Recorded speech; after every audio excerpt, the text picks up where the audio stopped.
I'm Chloe Carter, and 6 weeks ago, I was just an ordinary piano teacher scraping by to pay rent on a cramped apartment. My life was simple, until one midnight phone call shattered everything. My grandfather, Henry Carter, a man the world knew as a billionaire tycoon but I knew as the only person who truly believed in me, had died in a horrific accident. The next morning, his lawyer summoned us. I walked into that office, expecting formality, maybe a small inheritance, never imagining what I'd hear. My grandfather had left me everything, $7 billion. The room went silent before exploding in rage. My parents' eyes burned with entitlement. My brother slammed his fist on the table. "That money belongs to us," they shouted. I said one word that sealed my fate: no. That night, they threw me out. By dawn, I was unlocking the gates to my grandfather's mansion, unaware of who was waiting inside. Before that night, my life wasn't glamorous. I wasn't rich, or powerful, or even noticed. I was just Chloe Carter, 26 years old, a piano teacher at a small music studio downtown. My days were filled with scales, clumsy beginner pieces, and the occasional prodigy whose fingers flew across the keys like magic. My salary barely covered rent, groceries, and the second-hand car I prayed wouldn't die on the highway. And yet, I wasn't unhappy. I found beauty in small things, the way a child's face lit up when they played their first song, the quiet evenings when I'd curl up with sheet music and practice until my neighbors banged on the wall. My parents, however, never understood. To them, success meant corner offices, expensive cars, and social connections. My passion for teaching music was just another reason for them to look at me with disappointment. The truth was, I had always felt like a stranger in my own family. My father, Richard Carter, a man obsessed with climbing corporate ladders, rarely spoke to me unless it was to criticize. My mother, Diane, cared more about keeping her place in the right social circles than asking how her daughter was doing. My brother, Ethan, was the golden child, spoiled, reckless, and somehow always forgiven. The only person who ever made me feel like I was enough was Grandpa Henry. From the time I was little, his mansion wasn't just a place of wealth, it was a sanctuary. I remember running through the marble halls, not caring about the priceless art on the walls, only about the way Grandpa's laughter echoed after me. On Sunday afternoons, he'd sit beside me at his grand piano, his fingers surprisingly agile for a man in his 70s. He'd lean down and whisper, "Chloe, money will buy you a piano, but it can't buy you music. That comes from here." He'd tap my chest where my heart beat fast. Those lessons went far beyond music. Grandpa taught me that wealth is a tool, not an identity. While my parents spent their lives showing off, Grandpa lived with quiet dignity. He drove the same black sedan for years, wore tailored suits that were older than me, and never once cared about impressing anyone. I spent more weekends at his mansion than at my own home. We baked cookies in the massive kitchen, played chess by the fireplace, and walked the garden where he pointed out roses he'd planted himself. He listened, really listened when I spoke about my dreams. Unlike my parents, he never rolled his eyes. Sometimes, I wondered if he knew I didn't belong with them, if he saw the way my mother flinched when I chose to stay at his house instead of going on family vacations. He never said it out loud, but in the way he smiled at me, I felt a promise. "One day, Chloe, you'll understand why I've kept you close." Back then, I thought it just meant he loved me. I didn't realize it was a warning, too. It was a Tuesday evening when the phone rang. I was grading practice sheets at my kitchen table, half listening to the creaks of my old apartment. When I saw the number on the screen unknown, I almost didn't answer. But something in my gut told me to pick up. "Miss Carter?" A man's voice, heavy and official. "This is Officer Daniels from the State Highway Patrol. I'm sorry to inform you that your grandfather, Henry Carter, was in a collision tonight. His vehicle was struck by a drunk driver. He didn't make it." The world blurred. My pen slipped from my hand, ink bleeding across the page. "Didn't make it?" My chest tightened, refusing to believe. My grandfather wasn't just alive, he was eternal. He was supposed to see me play at my students' recital next month. He was supposed to call me tomorrow to ask if I'd eaten. He couldn't be gone. But he was. The funeral was a blur of black clothes and empty condolences. The mansion that had once felt like a safe haven became a stage for hypocrisy. My parents took charge of everything, not out of love, but out of pride. They barked at the funeral director over flower arrangements, scolded the caterers for not bringing high enough quality hors d'oeuvre. My mother clutched her pearls and whispered loudly, "Can you believe he drove himself? A billionaire, and he still acted like a common man." My father stood stiff, jaw clenched, already calculating. His eyes weren't red from grief. They were sharp, restless, as if he was doing math in his head: assets, accounts, stock holdings. And then there was Ethan. My brother leaned against a marble column, scrolling through his phone, sighing as if the whole event was an inconvenience. When I asked him if he was okay, he shrugged. "I'll be better once we know what we're getting." I wanted to scream. How could they stand in the same room where Grandpa's life was being honored and talk about money? I stood near the casket, staring at his peaceful face. He looked almost asleep, his hands folded neatly over his chest. I whispered so no one else could hear, "I'll make you proud, Grandpa. I promise." But as I glanced around, I realized I was the only one who felt that way. My aunt and uncle, people who hadn't visited in years, wept loudly for the cameras, and then stopped once the photographers packed up. My parents posed for sympathy, but their smiles flickered whenever someone mentioned Grandpa's fortune. When the service ended, I lingered, not wanting to leave him behind. That house, that garden, that piano, they were all haunted now, and I was suddenly very aware I was alone. 2 weeks later, the call came from Michael Turner, my grandfather's lawyer. His voice was calm but firm. "Chloe, your grandfather's will is ready to be read. He requested your presence and the presence of your immediate family tomorrow morning, 9 a.m., at my office." Something in his tone made my stomach twist. I didn't know it yet, but that meeting would change everything. The next morning, I stood outside the office of Michael Turner, my grandfather's lawyer. The building was an old converted Victorian house, its dark wood and stained glass windows casting long shadows. My palms were sweaty around the handle of my umbrella. It wasn't raining, but the sky hung heavy with gray. Inside, the air smelled faintly of leather and coffee. Michael greeted me with a solemn smile, his silver hair perfectly combed. "Chloe," he said softly, shaking my hand. "Your grandfather spoke of you often. He was proud." I swallowed hard. "Thank you." My voice cracked. Before I could say more, the door burst open. My parents swept in as if they owned the place. My father, Richard Carter, adjusted his expensive watch with a snap of his wrist. My mother, Diane, strutted forward in heels that clicked like gunshots against the hardwood floor. Behind them, my brother Ethan slouched in wearing sunglasses indoors. At 9 in the morning, his shirt half tucked, a smirk plastered on his face. "Let's get this over with," my father barked. "We all know how this goes. My father built the empire, and as his only son, I'll be managing it now." Michael's polite smile didn't falter, but I caught a flicker in his eyes.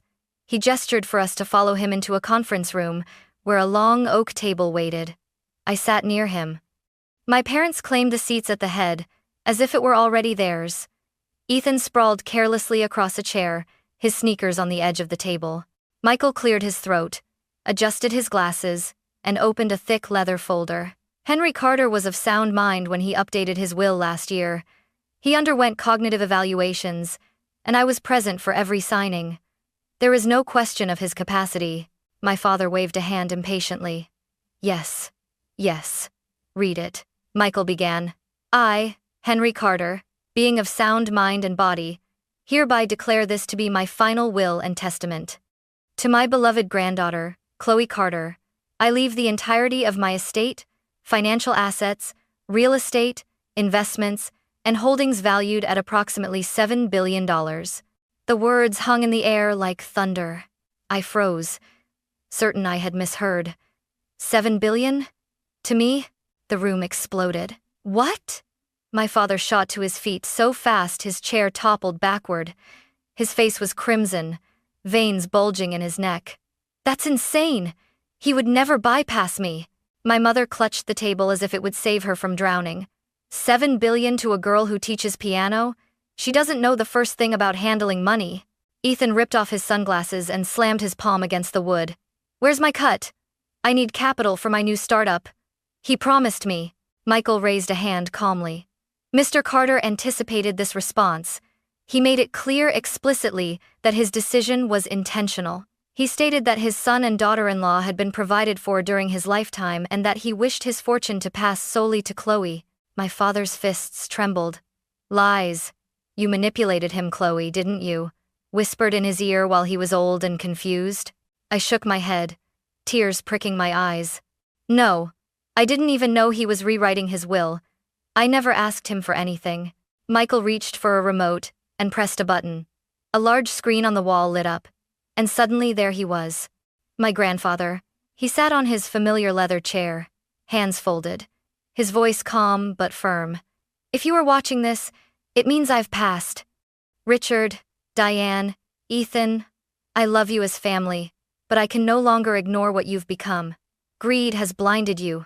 You see me as a wallet, not as a father, not as a grandfather. Chloe is different. She visits because she cares, not because she wants. She lives with integrity. She will carry my legacy with dignity. My mother gasped. Ethan muttered a curse under his breath. My father shouted at the screen. This is manipulation. He wasn't thinking straight. But Michael's voice cut through the chaos. The will is legally binding. Contesting it will be expensive, and given the documentation, nearly impossible. The fury in my father's eyes as he turned to me was enough to chill my blood. This isn't over, Chloe. You think you can defy us? You'll regret it. I sat frozen, my grandfather's words still echoing in my ears. She will carry my legacy with dignity. At that moment, I realized the fortune wasn't just money. It was a weight, a test, a responsibility, and my family would do everything in their power to take it from me. That evening, my phone buzzed with a text from my father. Come home, 6 o'clock. We'll settle this as a family. There was no question mark, no request. It was an order. I almost didn't go. My chest tightened at the thought of walking back into that house. But a part of me hoped stupidly that maybe they just needed time to calm down. Maybe grief had twisted their words at the lawyer's office. I was wrong. When I arrived, the house was eerily quiet. The living room, usually reserved for my mother's cocktail parties, looked like a boardroom. My father stood by the fireplace, a tumbler of scotch in hand. My mother perched on the edge of a designer chair, her eyes cold and sharp. Ethan sprawled across the sofa, laptop open, typing furiously. Sit, my father commanded. I obeyed, my fingers clenched in my lap. My father's voice was steady, but I could hear the rage simmering beneath. You know what you need to do, Chloe. Sign the estate over to me. I'll manage it properly. You'll receive a generous allowance, 10%. More money than you'll ever need. 10%? I echoed, my voice trembling. That's over $700 million. My mother cut in smoothly. Enough to buy a mansion, enough to live like a queen. You don't need responsibility. Leave that to your father. Ethan slammed his laptop shut. 700 million is plenty. I need the rest for my company. Grandpa wanted me to succeed. Don't be selfish. The words pierced me like knives. Selfish? I whispered. Grandpa chose me because I wasn't like this. Because I didn't see him as a bank account. My father's face hardened. He stepped closer, looming over me. This isn't about choice. It's about family loyalty. Either you sign, or you walk out that door with nothing. Do you understand? The silence stretched. My heartbeat pounded in my ears. I thought of my grandfather, his laughter, his lessons, the way he told me money was just a tool. I thought of the way he smiled when I played piano, not because I was perfect, but because I was me. I lifted my chin. No, the room erupted. My mother shot to her feet, her voice shrill. You ungrateful little brat. After everything we've done for you, private schools, lessons, a roof over your head, you dare defy us? Ethan sneered. Enjoy being rich and alone. You'll come crawling back once you realize money can't hug you at night. But it was my father's words that cut the deepest. His voice dropped to a dangerous whisper.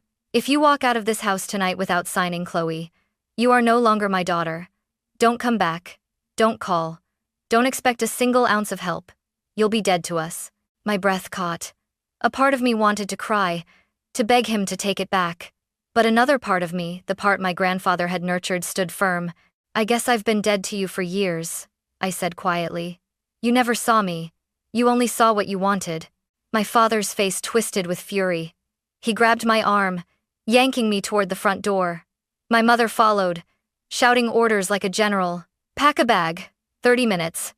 After that, the locks will be changed."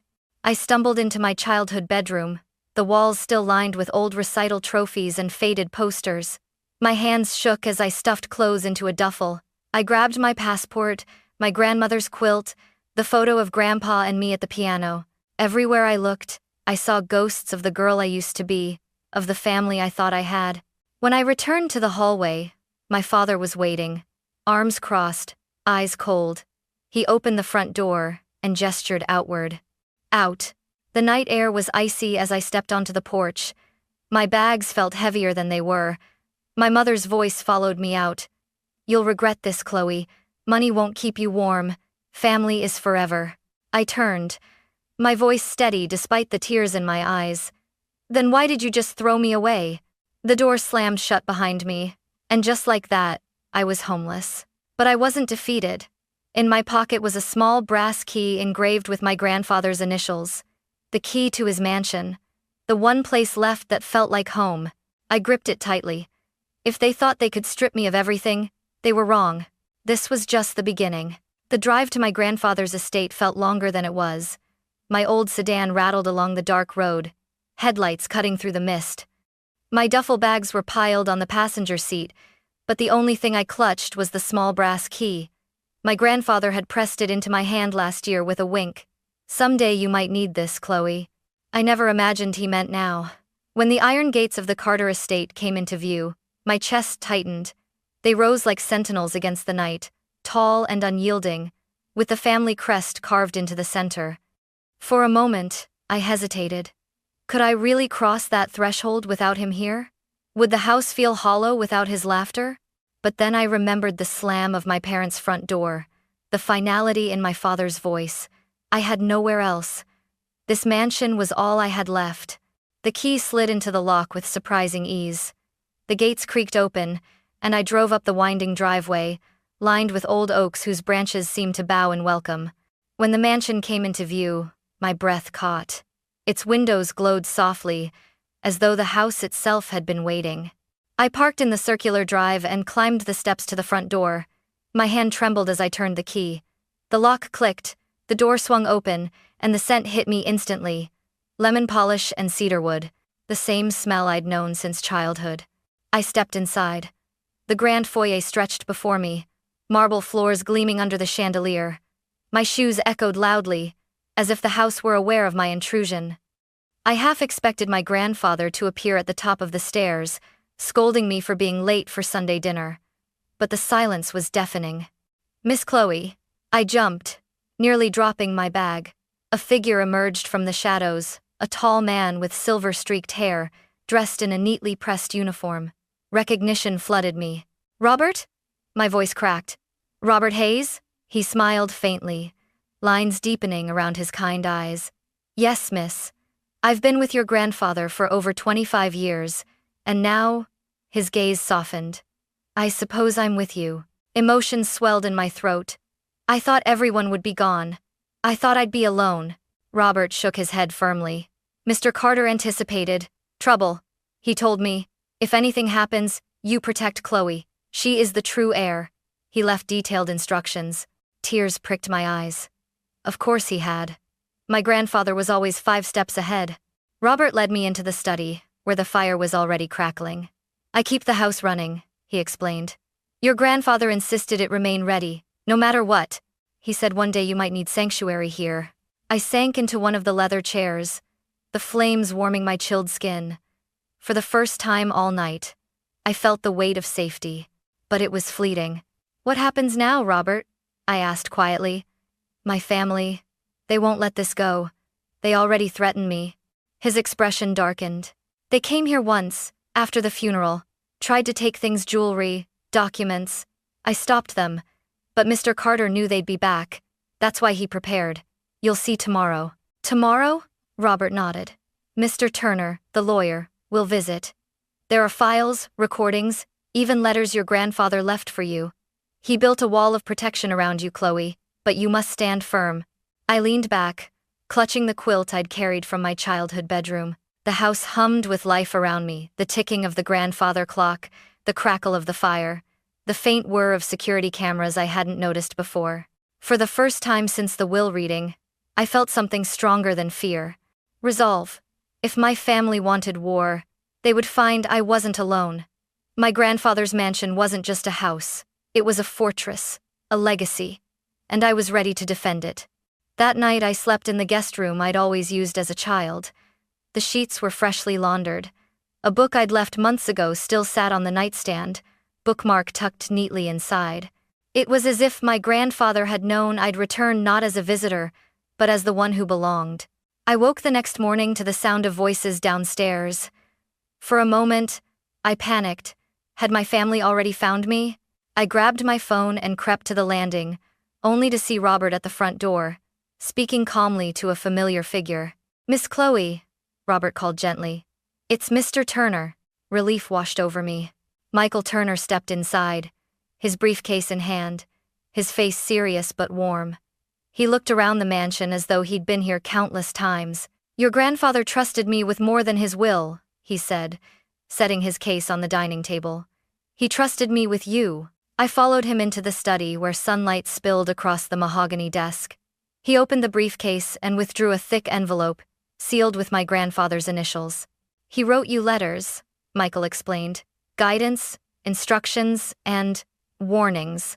My hands trembled as I broke the seal. Inside were neatly typed pages, each one signed in my grandfather's steady hand. "Chloe," the letter began, "if you are reading this, then I am gone. I know your father and mother will come for you. Do not give in. I have prepared for this moment." Tears blurred my vision, but I kept reading. "You will not stand alone. I have gathered people who care for you, people who will protect you when blood turns against you. Trust them as you trusted me." As if on cue, Robert reappeared with a guest. A woman in her 50s, dressed in a simple cardigan, carrying a folder of documents. "This is Dorothy Reynolds," Michael said. "Your grandfather's housekeeper for over 20 years. She's practically family." Dorothy's eyes welled up as she hugged me. "Oh, Chloe, you look just like your mother did when she was young before greed hardened her. Your grandfather adored you." She laid the folder on the table. "These are journals. Your grandmother kept them records of every visit, every demand your father made, every kindness you offered. They prove why your grandfather made his decision." I flipped through one. My grandmother's handwriting danced across the page. "Richard came again, asking for money. When we said no, he stormed out. Chloe arrived later with soup. She stayed until Harold's fever broke." Every entry was like a knife and a balm, at once painful proof of my parents' neglect, but undeniable validation of my bond with my grandparents. Before I could absorb it, another knock came at the door. Robert returned with a tall woman carrying a laptop bag. "This is Rosa Martinez," Michael introduced. "Your grandfather's business partner. She knows Alexander Logistics inside and out." Rosa gave me a firm handshake. "Your grandfather left me instructions to help you understand the company. He wanted you to know not just where the money came from, but how to protect the people who built it with him." She opened her laptop and displayed spreadsheets, charts, and notes. "This isn't just about fortune. Hundreds of employees depend on this empire. He trusted you to uphold his values." Another wave of emotions surged through me. I wasn't just inheriting money, I was inheriting lives. By midday, more allies arrived. George Patel, the investment advisor who had managed my grandfather's portfolio for decades. He brought binders full of transparent records, showing just how carefully my grandfather had planned. Carlos Ramirez, the estate manager who had overseen maintenance of the grounds. He revealed updated security footage cameras my grandfather had ordered installed after suspecting my father's interference. Judge David Harrison, a family friend, who greeted me with a solemn nod. "Your grandfather asked me to act as a neutral witness if disputes arose. I will not let his wishes be twisted." The room filled with voices, papers, evidence. For hours, they explained everything my grandfather had done to prepare. Every detail, every precaution, was like a thread woven into a net designed to catch me if I fell. When the last binder was closed, I sat back, overwhelmed. He knew this would happen, I whispered. Michael placed a hand over mine. Yes, and he trusted you to be stronger than them. Robert straightened his shoulders. Your father came here after the funeral, tried to take jewelry and documents. He won't stop. He'll come back, and he'll bring the others. But this time, Chloe, you'll be ready. The fire crackled in the hearth. I looked around the room at the faces loyal, determined, united. They weren't my blood, but in that moment, they felt more like family than anyone I'd ever known. I wiped my eyes and stood. If they want to come for me, let them. I won't run. I won't give up what Grandpa entrusted to me. Dorothy's hand squeezed mine. That's the spirit. He'd be proud. That night, I lay in the master bedroom, staring at the carved ceiling beams. For the first time, I understood the full weight of my inheritance. It wasn't just about surviving my family's rage. It was about protecting everything my grandfather built and proving I was worthy of his trust. And deep down, I knew tomorrow would bring the first true test. The morning air was heavy, almost electric, as though the world itself was bracing for a storm. Robert had stationed himself near the front door, shoulders squared like a soldier awaiting battle. Dorothy bustled in the kitchen, her movements calm but deliberate, as if baking muffins could soften the edges of war. By 9 o'clock, the mansion was alive with allies. Michael spread documents across the dining table, highlighting legal clauses and signatures. Rosa set up her laptop, projecting financial charts that proved how carefully Grandpa had managed the empire. Judge Harrison sat near the fireplace, his presence alone radiating authority. I stood at the center of it all, heart pounding, palms slick. They're coming, I whispered. As if summoned by the words, tires crunched over gravel. Multiple cars pulled into the driveway sleek, expensive vehicles gleaming like predators. My stomach lurched. The pounding on the front door rattled the chandelier. Open up, Chloe, my father's voice boomed. You've had your fun, but this is over. Robert glanced at me. I nodded, forcing my breath steady. He unlocked the door and swung it wide. My family spilled inside like a flood. My father led the charge, his face red, veins bulging. My mother swept in behind him, lips pursed in disdain. Ethan dragged his feet, but his eyes burned with greed. This is still our house, my father barked. You have no right to shut us out. I stood tall, though my knees trembled. Grandpa gave this to me. Legally, morally, every way that matters. Ethan sneered. Don't play innocent. You manipulated him. He wasn't thinking straight. Everyone knows a billion-dollar empire belongs to the family, not some broke piano teacher. Michael rose calmly, holding up a folder. Actually, Henry Carter anticipated these accusations. He left written and video statements clarifying that Chloe was of sound character and that his decision was deliberate. Contesting this will would be futile. My father snatched the folder, flipping pages furiously. Fabricated, he spat. You think a judge will take this over the word of his own son? Depends on which judge, a deep voice interrupted. All eyes turned as Judge Harrison stepped forward. And, unfortunately for you, Richard, I am one of them. Your father asked me personally to oversee any disputes. These documents, this evidence, it's airtight. You won't win. The color drained from my father's face, but rage quickly replaced fear. He jabbed a finger at me. Ungrateful brat, you're tearing this family apart. I swallowed hard, my voice trembling but firm. No. You did that long ago when you chose money over love. My mother's composure cracked, her voice rising shrill. After everything we gave you, private school, lessons, vacations, you repay us like this? $7 billion belongs to the Carters, not to you alone. Dorothy emerged quietly from the side, holding a small box. Actually, Mrs. Carter, your daughter belongs here more than anyone. These are journals your mother-in-law kept. Every visit, every demand, every kindness. They prove exactly why Henry made his choice. My mother froze as Dorothy handed the box to Michael. He pulled out a page and read aloud. Richard demanded money again. When we refused, he shouted that we were stingy. Chloe came later with soup, and stayed until Harold's fever broke. The room was silent, except for the crackling fire. Ethan suddenly lunged forward, slamming his hands on the table. Enough! We don't care about your stupid journals. Chloe, just sign the transfer. I need capital for my new platform. Grandpa would have wanted me to succeed. Rosa's voice cut sharp as glass. He already gave you chances, Ethan. Multiple failed ventures, each one burning through money. Your grandfather refused for a reason because you never earned it. Ethan's face turned crimson. He turned on me. You think you're better than me? You'll choke under this pressure. You'll come begging for help. I stood straighter, fire rising in my chest. No, Ethan. For the first time, I'm not the one begging. My father exploded, sweeping documents off the table, scattering them across the floor. This is garbage. None of this changes the truth. This fortune is mine by right. By right? Judge Harrison thundered. Your father's will is law. You have no claim, Richard. None. And then, as if fate wanted the final word, Robert stepped forward holding a USB drive. Mr. Carter had me install new security cameras last year. They recorded something you should see. Michael plugged it into Rosa's laptop.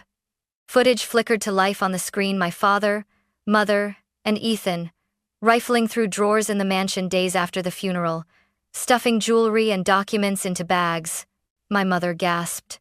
That's taken out of context. The police chief, who had slipped in quietly through the back, stepped forward now, arms crossed. Context won't matter in court. Theft is theft. You're one step away from handcuffs.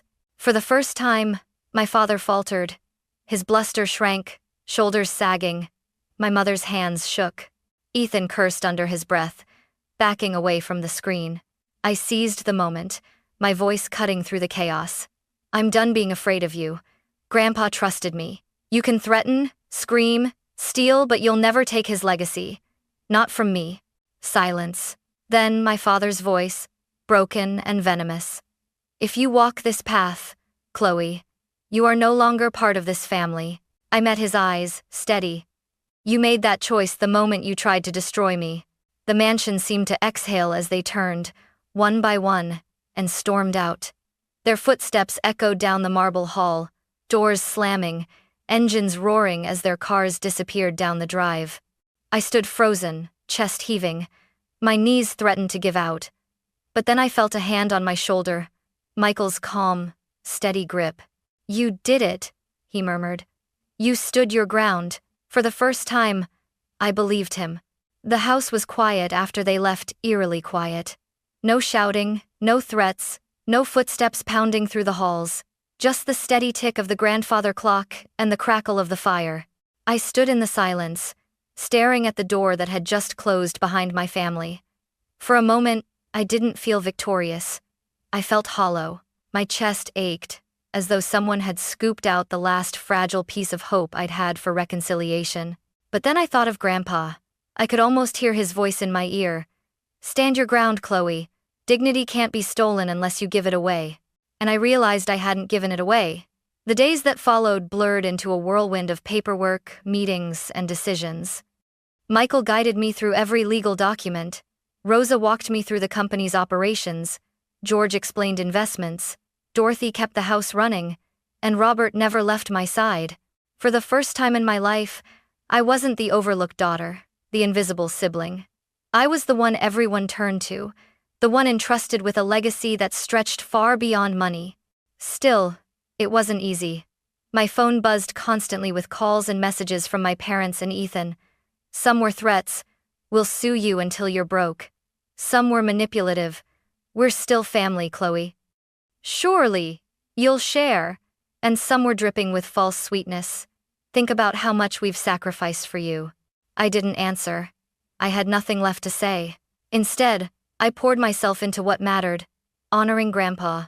3 months later, the Henry Carter Foundation for Education and Community was launched. We dedicated $2 billion to scholarships, schools, and local programs. I stood on stage at the opening ceremony, the foundation's banner fluttering behind me, my hands trembling as I adjusted the microphone. "This isn't just money," I said, scanning the crowd of students, teachers, and community members. "It's a legacy. My grandfather believed in integrity, in hard work, in giving opportunities to those who need them most. Today, we carry that forward. Applause filled the air, and for once, I didn't shrink from it. Life at the mansion slowly transformed. The halls that once echoed with loneliness now buzzed with warmth. On Sundays, I hosted dinners, not with my blood relatives, but with the people Grandpa had trusted. Michael, Rosa, Dorothy, Robert, even some of the company employees and their families. We sat around the long oak table, laughing, sharing stories, passing dishes like an actual family. Dorothy teased me for still burning the dinner rolls. Rosa taught me to make empanadas. Robert told old stories about Grandpa's stubbornness. And Michael, to everyone's shock, could play a surprisingly good piano piece. It was messy, loud, imperfect. And it was mine.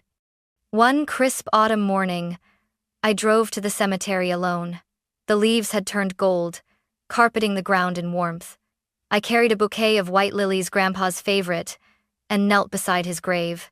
For a long time, I just sat there, staring at the carved letters. Henry Carter, 1935, 2023. A legacy of integrity. "Hi, Grandpa," I whispered, my voice catching. "I hope you can see me. I hope you're proud."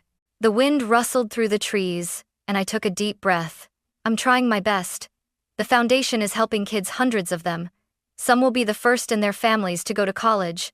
Your employees are taken care of. The company's still thriving. And I think I finally understand.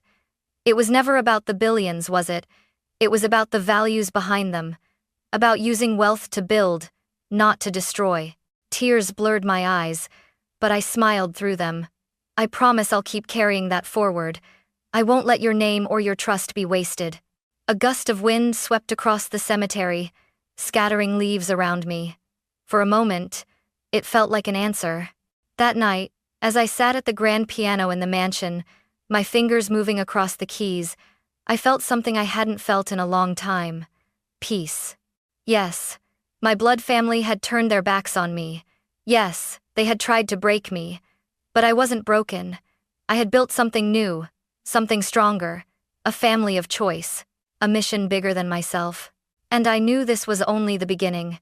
Because the true inheritance wasn't the $7 billion sitting in accounts or investments. It was the fire inside me, the determination to live with integrity, to protect what mattered, to carry forward the lessons of a man who had been more than a billionaire. He had been my hero, my teacher, my safe place, my grandfather. And as I played the last note, the sound echoing through the mansion he had once filled with laughter, I whispered into the quiet, "I'll never let you down."